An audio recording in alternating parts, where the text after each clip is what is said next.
আজান হয়ে গেল, অনেকক্ষণ হলো, জুম্মায় যেতে হবে, কিন্তু আজকে কাউকে সাথে পাচ্ছি না। এখন মসজিদে কিভাবে যে যাবো একা একা চিন্তা করতেছি।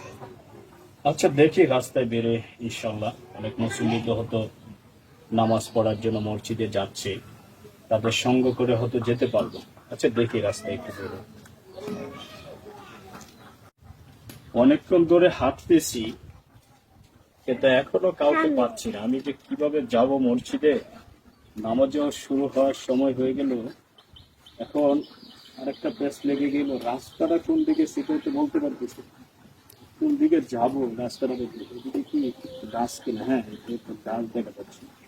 রাস্তাটা কি এদিকে কিনা দেখি তো, কোন দিকে যাব। এইদিকে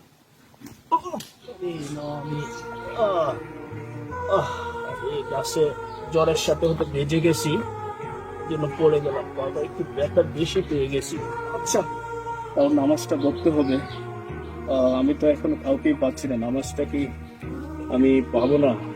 পায়ে তো ব্যথাটা বেশি পেয়ে গেছি। আচ্ছা দেখি, ইনশাল্লাহ যেতে পারি কি। একটা ব্যথা পেলাম, পাউডার মনে হয় চলে গেছে কিনা, চাপ পাউডার চলতেও আছে, কিন্তু এখনো আমি কাউকে পাচ্ছি না। আমি কি নামাজটা ধরতে পারবো? একটা শুক্রবারের দিন, পবিত্র জুমার নামাজ। আল্লাহ পাকে নামাজের অনেক গুরুত্ব কথা বলেছেন। রাসূল পাক সাল্লাল্লাহু আলাইহি ওয়াসাল্লাম বলেছেন গরিবের হজ। আমরা তো অসহায় গরিব, এটাকে আমরা হজ মনে করে চলি। আচ্ছা দেখি, এখানে তো একটা বসার ব্যবস্থা ছিল, একটা বসার জন্য একটা উগার ছিল, এটা আছে কিনা এখানে। আচ্ছা দেখি, এখানে একটু বসি। যেহেতু এই দিক থেকে মসজিদে যেতে হয়, অনেক মুসল্লি আসতে পারে, আমি হয়তো কারোর সাথে যেতে পারবো। আচ্ছা দেখি।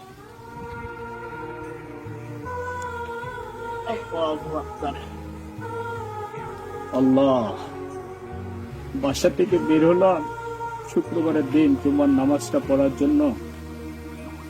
রাস্তা তো কাউকে পাইলাম না, আরো পরে আমি পায়ে ব্যথা পেয়ে গেলাম। এখানে বসছিলাম যে কাউকে পাই কিনা সাথে, কিন্তু কাউকে তো পাচ্ছি না। হয়তো অনেকে যাচ্ছে, আমি তো চোখে দেখি না, এই জন্য কেউ তো আমার সাথে কথাও বলে না। কথা না বললে তো আমি বুঝতে পারি না।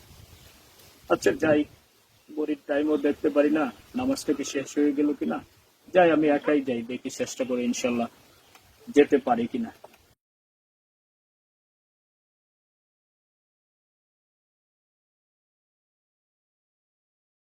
কখন থেকে যে রাস্তাটা হাঁটতেছি, আমি কি নামাজটা ধরতে পারবো? দৃষ্টি প্রতিবন্ধীরা যে কত রকমের বৈষম্যের শিকার হচ্ছে, মানে পথে পথে পথে পথে। আমি অন্ধ মানুষ, অনেক মুসল্লি তো হেঁটে গেছি, দেখেন, কিন্তু কেউ আইসা বলেও নেই। আচ্ছা ছেলেটাকে একটু হাত ধরে নিয়ে যাচ্ছে, ছেলেটাও তো নামাজ পড়তে যাচ্ছে, আমি কোন দিকে যাচ্ছি। ভাই ব্যথা পাইছেন? হ্যাঁ ভাই, ব্যথা একটু পায়ে ব্যথা পাইছি ভাই, আগেও পড়ে গেছিলাম, কিন্তু এদিক দিয়ে যাচ্ছি নামাজটা পড়ার জন্য বের হয়েছি, কাউকেই পাচ্ছি না। অনেকেই আছে, আমার বাড়ির পাশেও ছিল, আশেপাশে ছিল, আসছে, কিন্তু কেউ প্রশ্নও করেন এই যে অন্ধ ছেলেটারে একটু হাত ধরে নামাজে নিয়ে।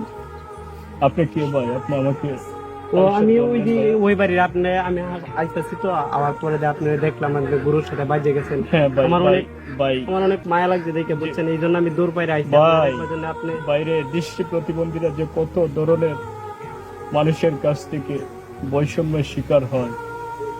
আজকে দৃষ্টি প্রতিবন্ধীরা রাস্তায় নামলে একজন মানুষ তার পাশে এসে তাকে পথ দেখানোর জন্য তাকে সহযোগিতা করে না।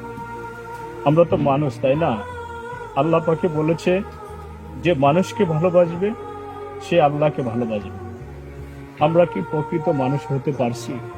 আমরা চাই, আমরা দৃষ্টি প্রতিবন্ধী, আমরা চাই আপনাদের ভালোবাসা, আপনাদের মমতা, আপনাদের মায়া, যেন আপনাদের এই মমতা মায়া নিয়ে সামনের দিকে আমরা এগিয়ে যেতে পারি। চলেন ভাই চলেন। না ব্যথা পাইছি ওইটা সমস্যা নেই, কিন্তু আপনাকে পেয়েছি, এখন আমরা মনটা নামাজটা অনেক পড়তে অনেক পারবো। খুশি জি জি জি লাগতেছে। জি, নামাজটা পড়বো। চলেন চলেন চলেন।